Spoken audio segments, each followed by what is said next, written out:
Student, आज के video में मैं आपको एक्सप्लेन करूंगा दैट इज एक्सरसाइज 8.1 का क्वेश्चन नंबर 7। हम लोग क्लास 10 मैथ्स का चैप्टर 8 कर रहे थे that is introduction to trigonometry. इसके पिछले वीडियो में मैंने आप लोग को क्लास 10 मैथ्स का एक्सरसाइज 8.1 का क्वेश्चन नंबर 1 से लेके 6 तक मैंने आप लोग को एक्सप्लेन कर दिया था, ठीक है। और इसी के साथ साथ मैंने आप लोग को इस चैप्टर का इंट्रोडक्शन पार्ट अच्छे से क्लियर कर दिया था, फॉर्मूला वगैरह, ठीक है। तो अगर आपको सारा कंसेप्ट, वो सारा फॉर्मूला अच्छे से सीखना है, कैसे बनाते हैं फॉर्मूला इस चैप्टर का, अच्छे से कॉन्सेप्ट को सीखना है, तो आप लोग उसको मेरे यूट्यूब चैनल में देख सकते हो, ठीक है। इसी के साथ साथ अभी तक हम लोग क्लास 10 मैथ्स का चैप्टर 1, चैप्टर 2 और रिवीजन चैप्टर और चैप्टर 6 मैंने आप लोग को अच्छे से हर एक क्वेश्चन डिटेल में एक्सप्लेन किया है। तो अगर आपको सारा क्वेश्चन अच्छे से सीखना है तो आप लोग उसको मेरे यूट्यूब चैनल में देख सकते हो, ठीक है। तो स्टार्ट करते हैं क्लास। यहाँ पे हम लोग को बोला जा रहा है that is if cot theta equal to 7/8। अगर आपको cot थीटा का वैल्यू 7/8 देता है तो आप लोग ये वाला और इस इक्वेशन को आप लोग सोल्व करो, ठीक है। तो ये क्वेश्चन इंपॉर्टेंट है, आप लोग का बोर्ड एग्जाम में आता है, ठीक है। तो इसीलिए आप लोग इसको अच्छे से सीखना है। सबसे पहले हम लोग लिखेंगे गिवन क्या दिया आप लोग को, that is cot theta equal to 7/8, ठीक है। तो यहाँ पे क्या दिया है 7/8, ठीक है। अब हम लोग जानते हैं, मैंने आप लोगों को फॉर्मूला सिखाया था कि cot थीटा की जगह पे कैसे फॉर्मूला लिखेंगे। अब यहाँ पे हम लोग जानते हैं साइन, कॉस, टेन, कोसेक, सेक, कॉट, ये 6 ट्रिग्नोमेट्री रेशियो आता है, ठीक है ना। ये 6 ट्रिग्नोमेट्री फंक्शन होता है जिसके थ्रू हम लोग कोई भी एंगल को मेजर करते हैं, ठीक है। तो यहाँ पे फॉर्मूला क्या होता है, पप्पू बोला पंडित, हरी हरी बोल, ठीक है। तो ये होता है आपका साइन का फॉर्मूला दैट इज P/H। ये आपका कॉस का फॉर्मूला दैट इज B/H। ये आपका टेन का फॉर्मूला दैट इज P/Q, ठीक है। आपको क्या चाहिए, कॉट चाहिए, तो कॉट कहाँ पे, यहाँ पे 10 का नीचे, तो इसका उल्टा लेना है बिकॉज कॉट नीचे है ना, तो B/ क्या होगा, P होगा। तो यहाँ पे क्या लिखेंगे, B/P इक्वल टू क्या होगा 7/8, ठीक है। तो देयरफॉर हमें B का वैल्यू कितना मिल गया 7 और P का वैल्यू कितना मिला दैट इज 8, ठीक है। अब हमें क्या फाइंड करना है, यहाँ पे हम लोग जानते हैं कोई भी राइट एंगल ट्रायंगल हो वहां पे 3 चीज होता है, ठीक है। एक होता है हाइपोटेन्यूज दैट इज एज, और एक होता है बेस, और एक होता है परपेंडिकुलर। तो आपको बेस और परपेंडिकुलर तो मिल गया, लेकिन क्या चीज मिसिंग है, हाइपोटेन्यूज। तो याद रखिएगा कोई भी सॉल्यूशन करो आप लोग को तीनों चीज चाहिए, ठीक है। जैसे कि बेस दिया है, परपेंडिकुलर दिया है, लेकिन हाइपोटेन्यूज मिसिंग है, तो आपको खुद से निकालना, कोई भी एक चीज मिसिंग होगा, ठीक है। तो यहाँ पे हमें हाइपोटेन्यूज फाइंड करना है यहाँ पे, ठीक है। तो हम लोग हाइपोटेन्यूज हो चाहे परपेंडिकुलर हो चाहे बेस हो, उसको हम लोग फाइंड कैसे करेंगे, बाय अप्लाइंग पाइथागोरस थ्योरम, ठीक है। तो बाय अप्लाइंग पाइथागोरस थ्योरम। तो पाइथागोरस थ्योरम के अकॉर्डिंग क्या था, that is H square equal to P square plus B square, ठीक है। तो यहाँ पे देखिए एच का वैल्यू क्या है, एच का वैल्यू कुछ नहीं, तो एच का एच लिखना है, ठीक है। और यहाँ पे पी का वैल्यू क्या है दैट इज 8, तो यहाँ पे क्या आएगा 8 का स्क्वायर प्लस बी क्या है, बी आप लोग का 7 दिया है तो 7 का स्क्वायर, ठीक है। तो यहाँ पे क्या आएगा एच स्क्वायर इक्वल टू 8 का स्क्वायर 64 प्लस 7 का स्क्वायर 49, ठीक है। तो यहाँ पे हम लोग के पास एच का वैल्यू, अब मैं यहाँ पे करता हूँ, तो हम लोग के पास एच का वैल्यू कितना आया, तो एच का वैल्यू आया दैट इज यहाँ पे 64, H square equal to 64 plus 49, ये हो जाएगा दैट इज 3113, ठीक है 113। अब मैं स्क्वायर को सिंगल छोड़ता हूं तो स्क्वायर इस तरह जाके क्या होगा, रूट बन जाएगा, ठीक है। तो ये आ गया आपका एच का वैल्यू। अब हमें क्या चाहिए, यहाँ पे आप लोग ध्यान से देखो, आप लोग को चाहिए क्या, इस एक्सप्रेशन को फाइंड करने के लिए जो चाहिए वो आप लोग सोल्व कर, पहले फाइंड करोगे, तो यहाँ पे आपको साइन थीटा चाहिए और क्या चाहिए, कॉस थीटा चाहिए, ठीक है, और क्या चाहिए, कॉट थीटा। तो ये तीनों वैल्यू आप लोग निकाल लो, ठीक है। तो सबसे पहले हम लोग निकालते हैं साइन थीटा।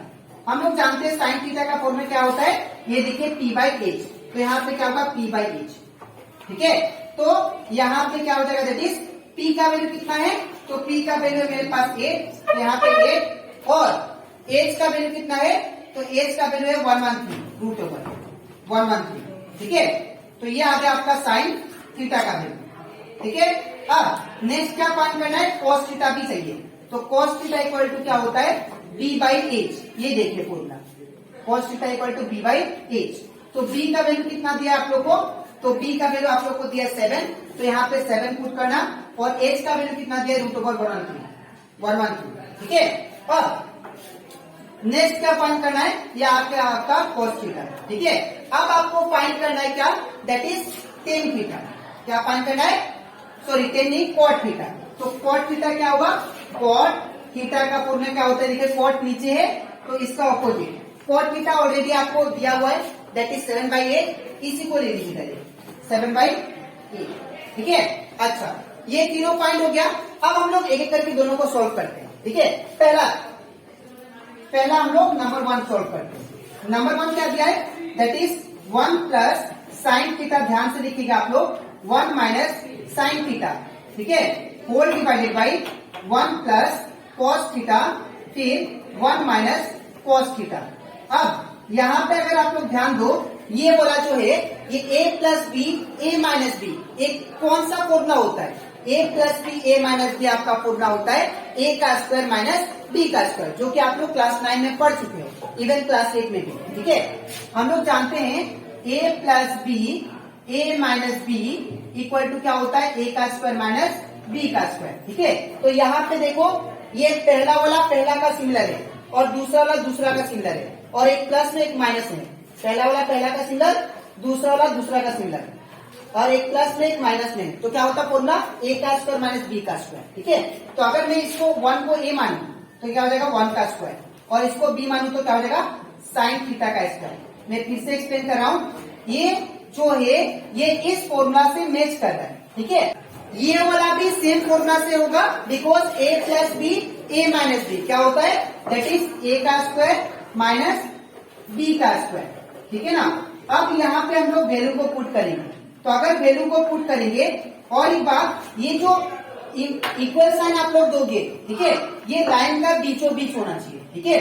तो 1 का स्क्वायर कितना होगा, 1 माइनस, अब साइन थीटा, थीटा का साइन थीटा का वैल्यू कितना है, 8/√113। तो यहाँ पे क्या होगा, 8/√113 का होल स्क्वायर, ठीक है। अब नेक्स्ट, और आपको क्या दिया है, 1 का स्क्वायर क्या होगा, 1 माइनस कॉस थीटा का वैल्यू क्या दिया है आप लोग को, 7/√113। तो 7/√113 का होल स्क्वायर, ठीक है। इसके बाद फिर दिया आप लोग को, यहाँ पे इक्वल साइन लगा दो, फिर यहाँ पे इक्वल साइन।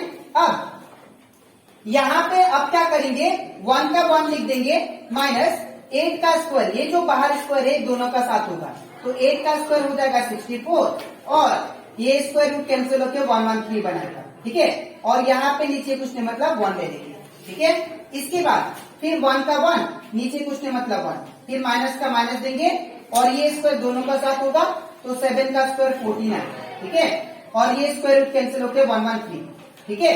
अब आपको क्या करना है, इन दोनों का एलसीएम लेना है। तो अगर इन दोनों का एलसीएम ले तो क्या होगा, ध्यान से देखो आप लोग यहाँ पे। तो मैंने क्या किया, इन दोनों का एलसीएम ले लिया, तो जब इन दोनों का एलसीएम लेंगे तो क्या होगा 113, ठीक है। अब एक में डिनोमिनेटर में 1 है, एक में दूसरा नंबर है, तो हमेशा अगर एक में 1 हो और दूसरा डिनोमिनेटर में कोई भी नंबर हो, तो हमेशा आप लोग क्रॉस मल्टीप्लाई कर लो। तो 113 इंटू 1 113 माइनस 64 1 जा 64। अब ये हो गया मेन लाइन, और यहाँ पे इक्वल साइन देना, ठीक है। फिर इन दोनों का एलसीएम ले लो, तो 113, और इन दोनों का एलसीएम 113, अब क्रॉस मल्टीप्लाई, तो 1 इंटू 113 माइनस 49 इंटू 1 49, ठीक है। अब ये 113 कैंसिल, तो हमारा रिजल्ट कितना आएगा, that is 113 minus 64 it become 49 and 113 minus 49 it become 64. ठीक है, ये आ गया आपका 1 का सॉल्यूशन. ठीक है, अब हम लोग करते हैं क्वेश्चन नंबर 2 का. क्वेश्चन नंबर 2 का क्या फाइंड करने के लिए बोला? Cot square theta. ठीक है, तो कॉट स्क्वायर थीटा का वैल्यू क्या दिया देखो ध्यान से आप लोग. तो यहाँ पे कॉट थीटा का वैल्यू कितना दिया? 7/8. ठीक है, कॉट थीटा का वैल्यू कितना? 7/8. तो in place of cot theta के जगह पे क्या लिखेंगे? 7/8. और आपको स्क्वायर दिया तो स्क्वायर लगा दो. अब ये स्क्वायर दोनों का साथ होगा तो 7 का स्क्वायर 49 और 8 का स्क्वायर 64. ठीक है, तो ये कंप्लीट हो जाता हमारा. दैट इज एक्सरसाइज 8.1 का क्वेश्चन नंबर 7. आपको कैसे लिखना मैं बता देता हूँ.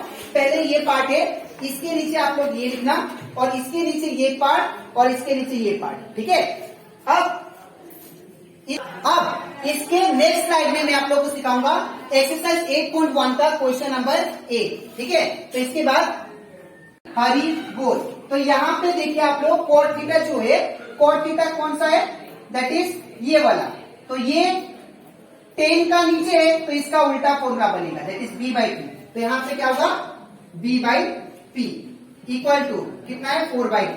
ठीक है, तो यहाँ पे देखो आप लोग b का वैल्यू कितना आ गया मेरे पास? 4. तो b इक्वल टू आप लोग 4 लिखोगे और p का वैल्यू कितना आ गया? 3. तो p इक्वल टू आप लोग 3 लिखोगे. अब यहाँ पे कौन सा चीज मिसिंग है? तो हम लोग जानते हैं राइट एंगल ट्रायंगल हमेशा ट्रिग्नोमेट्री में आता है ना. तो यहाँ पे एक एंगल बन रहा है तो आप लोग ए को यहाँ पे रखो.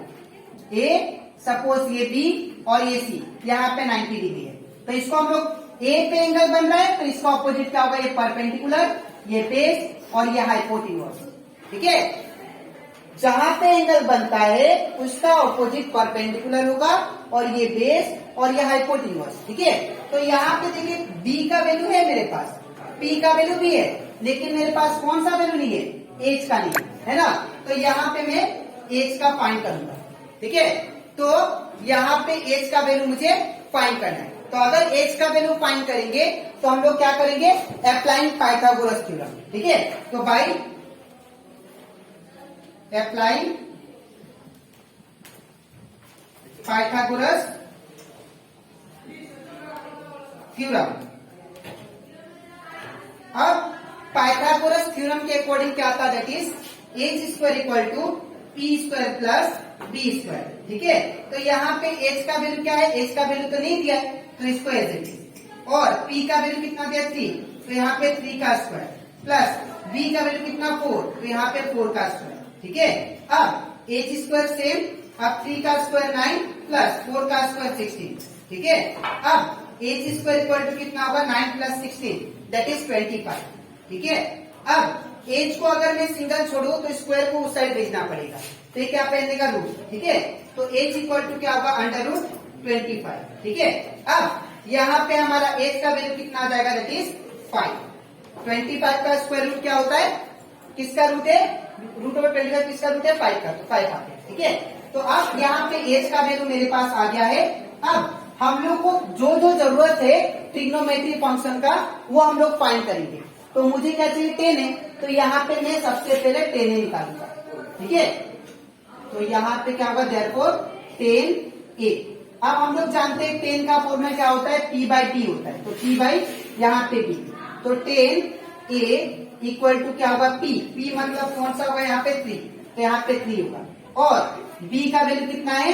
तो b का वैल्यू है दैट इज 4. तो यहाँ पे कितना गया? 4. ठीक है, अब हम लोग को क्या फाइंड करना है? दैट इज अब दूसरा चीज क्या चाहिए मुझे? cos a. ठीक है, तो देयरफॉर cos a. अब cos a का फॉर्मूला क्या होता है? b/h. तो यहाँ पे क्या होगा? b/h. ठीक है, अब यहाँ पे b का वैल्यू क्या है? b का वैल्यू 4. तो यहाँ पे क्या रखेंगे? 4. और h का वैल्यू कितना है? तो h का वैल्यू मैंने फाइंड किया 5. ठीक है, तो यहाँ पे 5. तो यहाँ गया आपका cos a का वैल्यू. अब मुझे क्या चाहिए? नेक्स्ट हमें चाहिए sin a का वैल्यू. तो sin a इक्वल टू क्या चाहिए? फॉर्मूला. तो sin a का वैल्यू p/h. ठीक है, तो sin a का वैल्यू p/h. तो यहाँ पे क्या होगा? sin a p/h. तो यहाँ पे p/h. ठीक है, इसके बाद sin a equal to p का वैल्यू कितना? तो p का वैल्यू यहाँ पे देखिए 3 है. तो यहाँ पे क्या पुट करेंगे? 3. और एज का वैल्यू कितना है, तो एज का वैल्यू है दैट इज 5, तो यहाँ पे क्या होगा 5, ठीक है।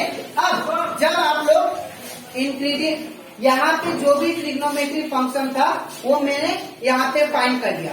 अब हम लोग ये प्रूव करेंगे कि ये दोनों इक्वल है कि नहीं, ठीक है।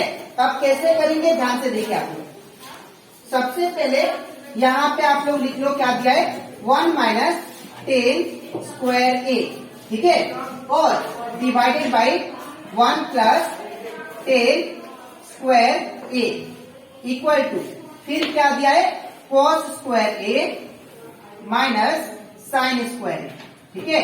इसका काम में इसको मैं हटा देता हूं, ठीक है। हाँ, अब यहाँ पे देखिए 1 का तो 1 रहेगा।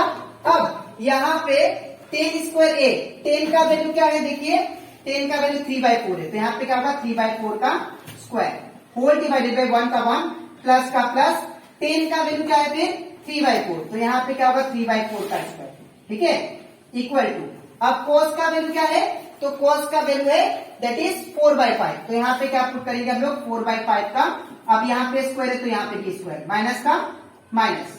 अब साइन का वैल्यू, तो साइन का वैल्यू क्या है देखिए आप लोग 3/5, तो यहाँ पे क्या होगा 3/5 ये स्क्वायर।